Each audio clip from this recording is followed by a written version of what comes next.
बता रही हूं। रावण रघुनाथ मेरे पति होते तो तूने हरण कर ही लिया, ले ही आया। रघुनाथ मेरे पति नहीं है, रघुनाथ मेरे प्रिय है। पति केवल संबंध आधारित है और प्रेम संबंध प्रकाश। संबंध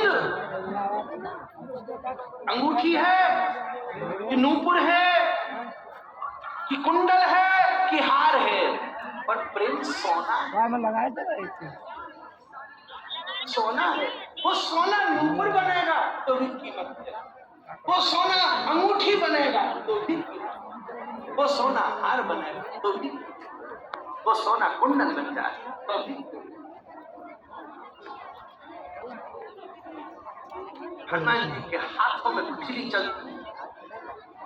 उस दिन की मोहलत देकर के रावण वापस लौटा।